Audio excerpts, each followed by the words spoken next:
Good evening to all. तो बच्चों, आज मैं फिर से chapter 3 pair of linear equation in two variables के एक सेकेंड मेथड जो कि नाम है सब्स्टिट्यूशन मेथड। तो आपको इससे पहले जो मेरा वीडियो था वो था ग्राफिकल मेथड से इक्वेशन को कैसे सॉल्व आउट करते हैं। उसमें मैंने आपको ग्राफ को स्केच करना भी बताया था, तो उस वीडियो को देखिएगा। बेसिकली उस वीडियो से इसका कोई इंटर रिलेशन नहीं है, फिर भी आप लोग को एक मेथड है वो भी आप लोग देखिएगा, अच्छे समझ में आएगा। यहाँ पे एक सेपरेट मेथड हम लोग का आएगा सब्स्टिट्यूशन मेथड, जो कि सेकंड मेथड है। इसके बाद एलिमिनेशन को भी मैं आपको समझाऊंगा, फिर से क्रॉस मल्टीप्लिकेशन। तो सब्स्टिट्यूशन मेथड्स को आपको स्टार्ट करने से पहले सब्स्टिट्यूशन का मीनिंग समझाता हूँ। सब्स्टिट्यूशन, आप एक जगह पे दूसरी चीज़ों को रख दो और उसको रिमूव कर दो। आप लोग एक चीज़ों को दूसरी जगह पर रखते हो तो सब्स्टिट्यूट कर देता है, ठीक है। तो यहाँ पे कैसे सब्स्टिट्यूशन होगा अभी आपको करूँगा तो आपको समझ में आएगा। तो आपको pair of linear equation in two variable है, तो यहाँ पे जो मैंने दो इक्वेशन आपको लिख रखा है तो उसको पहले मैं स्टैंडर्ड फॉर्म में करूँगा। जैसे आपको दिख नहीं रहा होगा कि ये अच्छे से इक्वेशन है, जैसे आपको इक्वेशन का स्टैंडर्ड फॉर्म तो आपका ऐसा होना चाहिए ax + by + c = 0, इस तरह से करना पड़ेगा। तो आप अभी इक्वेशन 1 और इक्वेशन 2 को इनिशियल जो है उसको आपको पहले अच्छे से करना पड़ेगा। जैसे पहले इक्वेशन को मैं लिखता हूँ और इसको स्टैंडर्डाइज करता हूँ,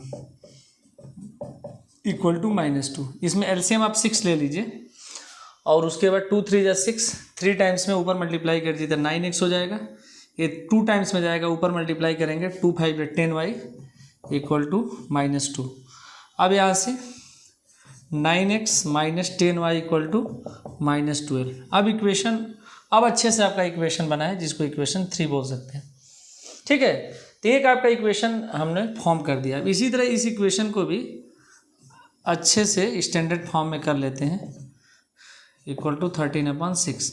यहाँ पे एलसीएम ले लेंगे 6, तो 2 बार में जाएगा तो 2x + 3 टाइम्स में जाएगा 3y = 13/6। बेसिकली 6 6 दोनों तरफ डिनोमिनेटर में है, कैंसिल आउट हो जाएगा। चाहे तो आप क्रॉस मल्टीप्लाई कर करके तब भी आपका कैंसिल ही होगा। तो मैं डायरेक्टली लिख सकता हूँ 2x + 3y = 13। ये कैंसिल आउट हो जाएगा क्योंकि सेम डिनोमिनेटर में। तब आपका इक्वेशन इसको 4 बोल सकते हैं। तो आपका दोनों इक्वेशन कन्वर्ट हो गया है स्टैंडर्डाइज इक्वेशन में। तो पहला इक्वेशन जो बना 9x - 10y = -12। दूसरा इक्वेशन है 2x + 3y = 13। ये आपका इक्वेशन बन गया। बेसिकली आपका क्वेश्चन यहीं से स्टार्टिंग होता है। अभी तक तो हम लोग कन्वर्जन वाले पार्ट पे थे कि कैसे कन्वर्ट करके स्टैंडर्ड इक्वेशन में लाते हैं। अब जो हम लोग सब्स्टिट्यूशन मेथड का बेसिकली यूज कैसे करते हैं उसको आपको अच्छे से देखना है। तो बाकी इस चीज़ को मैं रिमूव करता हूँ और आपके लिए स्पेस के लिए इस चीज़ को कैसे समझते हैं सब्स्टिट्यूशन मेथड। मैं फिर से बोल रहा हूँ कि आपको किसी वेरिएबल को, वन वेरिएबल को अनदर वेरिएबल में सब्स्टिट्यूट करना पड़ेगा। तो इसको अप्लाई करते हैं इस मेथड को। तो सपोज मैं इधर लिखता हूँ फर्स्ट इक्वेशन को 9x - 10y = -12 और दूसरा इक्वेशन है 2x + 3y = 13, ठीक है। ये एनसीईआरटी का आपका क्वेश्चन था किसी एक्सरसाइज का, लेकिन मैंने आपको थोड़ा सा सिंप्लीफिकेशन को समझाना था, इसीलिए आपको एक क्वेश्चन को लिया था। अब क्या करेंगे, आप इक्वेशन किसी इक्वेशन से स्टार्ट कर सकते हो, किसी इक्वेशन से स्टार्ट कर सकते हो। ऐसा नहीं कि इक्वेशन 1 से ही स्टार्ट करेंगे, इक्वेशन 2 से भी स्टार्ट कर सकते हो। लेकिन हम लोग क्या करते हैं, इक्वेशन 1 से ही स्टार्ट करते हैं, फ्रॉम इक्वेशन 1। इसमें बहुत सारे स्टेप्स दिए रहते हैं, लेकिन मैं आपको ओरली समझाऊंगा, वहीं पे आपको इस स्टेप को लिख के भी दिखाऊंगा।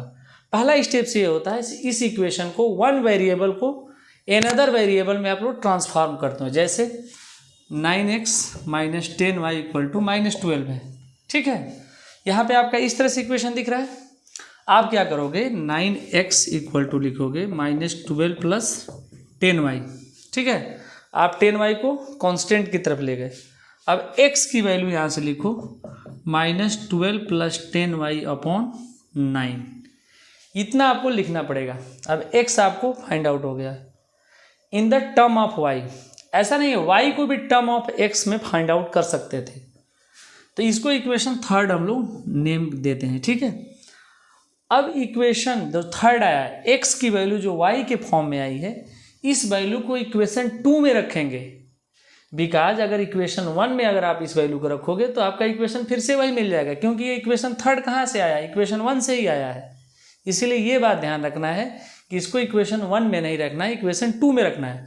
अगर आपने इक्वेशन 2 से स्टार्टिंग किया होता और आप वैल्यू इस तरह से निकाले होते तो उस वैल्यू को इक्वेशन 1 में रखते, तो जिससे वैल्यू आई हुई इक्वेशन 1 से वैल्यू आई हुई है उसको इक्वेशन 1 में नहीं रखेंगे, ये बात इंपॉर्टेंट है, इक्वेशन 2 में रखेंगे। और एक बात और इंपॉर्टेंट है, y की वैल्यू भी x के फॉर्म में निकाल सकते हो, इसमें कोई कंडीशन नहीं होता। ये सारी चीज़ें आपको समझ में यहाँ तक आया होगा। अब x की वैल्यू जो कि in the form of y है इक्वेशन 2 में पुट करेंगे, जिससे ये पूरा इक्वेशन आपका x के टर्म y के टर्म्स में कन्वर्ट हो जाएगा, y के टर्म्स में कन्वर्ट हो जाएगा। तो अब यहाँ पे बेसिकली जो सब्स्टिट्यूशन इसका नाम है वो यहाँ पे इसका उसकी कैरेक्टर शो हो रहा है कि x की वैल्यू जब इसमें रखेंगे सब्स्टिट्यूट करेंगे तो यहाँ पे सब्स्टिट्यूशन हो रहा है, इसीलिए इसका नाम सब्स्टिट्यूशन मेथड है। x की वैल्यू रख रहे हैं यहाँ पे x की जगह पे, तो पूरा इक्वेशन y के फॉर्म में चेंज हो जाएगा। करके देखते हैं। तो इक्वेशन 2 को लिखते हैं। अभी इक्वेशन 1 से x की वैल्यू हमने y के फॉर्म में लिखा हुआ है। तो इक्वेशन 2 है 2x + 3y = 13, ठीक है। अब x की वैल्यू हमने क्या निकाला है, माइनस, पहले 2 तो साइड में लिखना पड़ेगा, -12 + 10y / 9, ठीक है, + 3y = 13, ठीक है। अब यहाँ पे एक बार थोड़ा सॉल्व कर लीजिए। 2 - 12 - 24 + 30y, 2 से मल्टीप्लाई 20y, 2 से मल्टीप्लाई आपने किया / 9 + 3y = 13। यहाँ पे फिर से एलसीएम लेना पड़ेगा, इसके नीचे 1 है तो 3 1 9 1 का एलसीएम 9, तो इसको तो ऐसे ही लिख लेंगे 24 + 20y, क्योंकि 9 1 = 1 तो 1 से पूरे मल्टीप्लाई होगा, प्लस 9 बार में जाएगा तो यहाँ पे 27y = 13, ठीक है। अब यहाँ पे देखिए -24, इसको तो ऐसे रहेंगे 20y + 27y, तो कितना हो जाएगा 47y = आप क्रॉस मल्टीप्लाई 13 का 6 बार में, 13 9 बार में, 39 जा कितना होता है 117, 117। आप क्या करेंगे 47y = 117 + 24।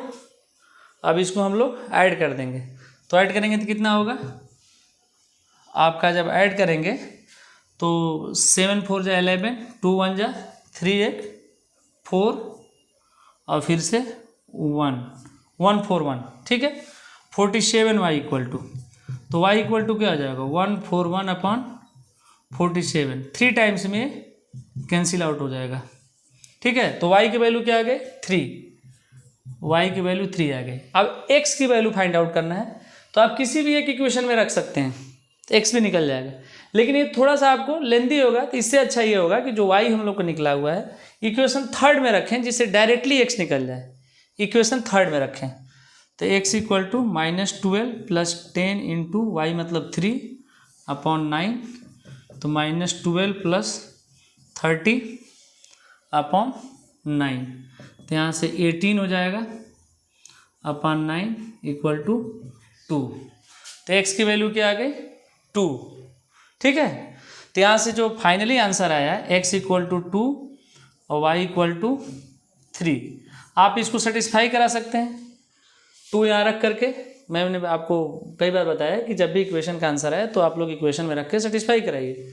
तो पहले मैं सेटिस्फाई कराता हूँ, 9 × 2 - 10 × 3, तो यहाँ से 18 - 30 -13 + 18 -12 सेटिस्फाई हो रहा है बिल्कुल एग्जैक्टली। और इसमें भी आप सेटिस्फाई कर सकते हैं 2 × 2 4, 3 × 3 9, 9 4 13, तो दोनों इक्वेशन में सेटिस्फाई हो रहा है, आंसर में कोई आपका प्रॉब्लम नहीं है। तो बेसिकली मैं इस मेथड्स को एक बार और आपको एक्सप्लेन करता हूँ कि आपको 2 इक्वेशन को आपको स्टैंडर्ड फॉर्म में बनाना पड़ेगा। अगर ऐसा दिया रहेगा तो कोई बात नहीं है, तब तो अच्छी बात है। आप क्या करेंगे, किसी इक्वेशन 1 को लेंगे और उसी इक्वेशन 1 को लेकर के इक्वेशन 1 या इक्वेशन 2 को x या y की वैल्यू, अगर x की वैल्यू y के टर्म्स में या तो y की वैल्यू x के टर्म में लिखेंगे। जिस इक्वेशन को आप लेके चले रहेंगे उसमें उस वैल्यू के नहीं रखेंगे, जो इक्वेशन छूटा रहेगा उसमें रखेंगे उस वैल्यू को।